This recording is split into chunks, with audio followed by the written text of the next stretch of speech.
Okay, hi. It's been a while since I posted a video. Some things have changed. Not much.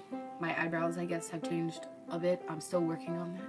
So, today I'm going to be ranting, or more talking about this online class I'm taking and how sometimes that it can be restricting because of the class I'm taking. Instead of math or, I don't know, math, I guess, basically. Not basically, but that was my violin that just fell. I'm so happy right now. Classes that don't require out-of-the-box thinking. Yes, math does require out-of-the-box thinking. It really does at times, but, like, not as much as a creative writing class. Or at least I haven't come to appreciate creativity in math as I have with other subjects such as creative writing or the forensic science class that I'm taking, where you have to figure things out based on what the teacher gives you. And it's difficult because the teacher wants you to think outside of the box, but there's no point in doing that if you've given me all the information. Why should I suspect anything like other pieces of evidence when that could not be the case? I can't investigate myself, and I can't really go back and forth and ask you, because it's petty and it wastes time, and that's why I think it's a difficult class to take. And so I actually wrote a little paragraph segment in my phone about why it's difficult, so I will be reading off of that a little bit, but I might go into it more and explain my reasoning.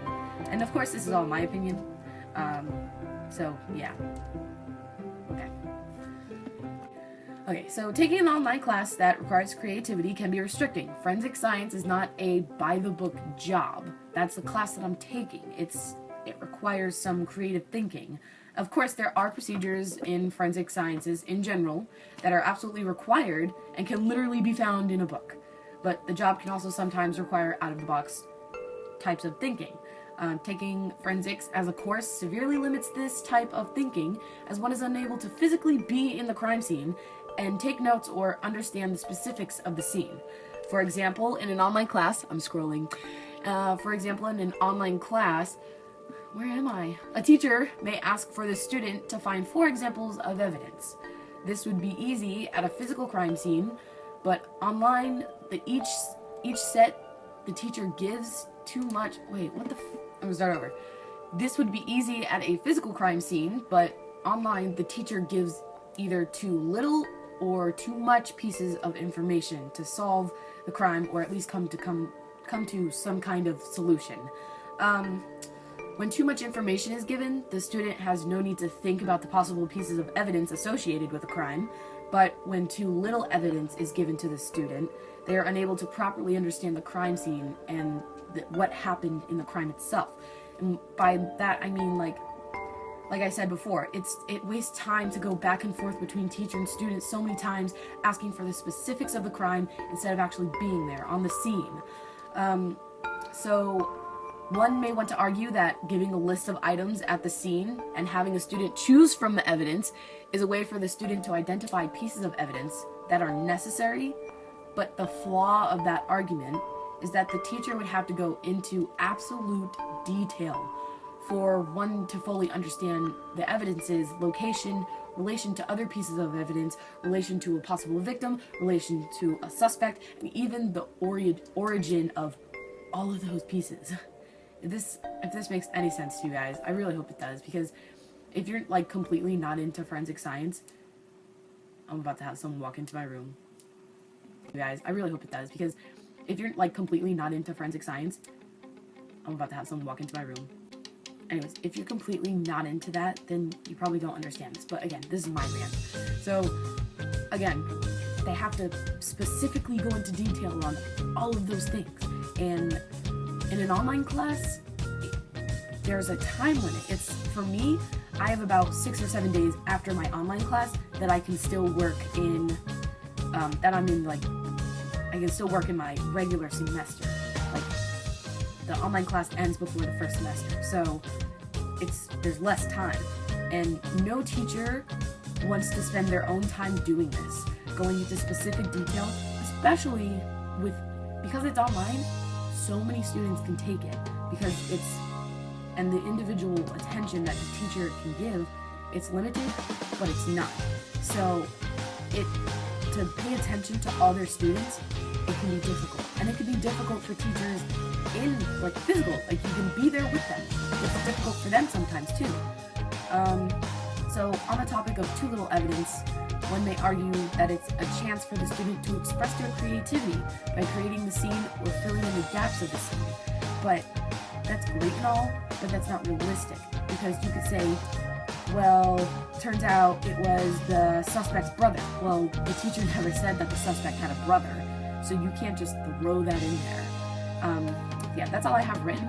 So it's just difficult sometimes because it's not realistic. And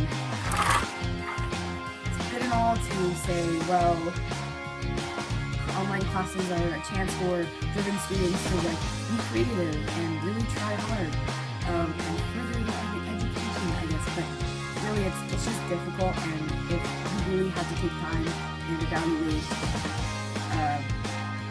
whether the class would be beneficial to you in your future or not. I took the class, I knew that I would be dealing with crime scene, and I knew that this would be a problem, but it's definitely it was an easy class. It was an easy class for me because I would learn something, and it was easy, and I could get a grade for it, a good grade. I'm doing so much better in that class than I thought I was, and yeah, it's easy. It's easy. But, so yeah, just, I'm happy with my choice, of course, because I could have taken a different class, but also, another thing about online classes where you have to be, like, creative and really into it, my teacher has me doing physical work for the class. Like, I have to go out and I have to take pictures of stuff, and she gives us these assignments, and they're like, I want to do good on this stuff, and I can do good, just not in an hour and a half. I can't get 2 projects done in an hour and a half. Good, but it's not what I want, and it's probably not going to be what the teacher wants. I have yet to try just doing the bare minimum. I'm not going to. The class is almost over. I'm going to write it out and put my full effort into it because I feel like, I think that if I were to do the bare minimum, because I've done good work in the past, I've done pretty good work in the past, that she would probably give me a poor grade or a lesser grade than the other students for the same amount of work because of what I've done in the past, which is a bunch of bull crap. So, yeah, that was this rant. I can't even say this week's rant, this month's rant, because I haven't posted in forever. I'm going to try to post at least once a month. If you have stuck through this entire video, good for you. Props to you. Subscribe, comment, like, rate 5 stars. Boom. If not, there's no one watching this to the end. But that's okay. Yeah, so subscribe for more of my rants, my diary. Yeah. Comment, like, subscribe. Goodbye.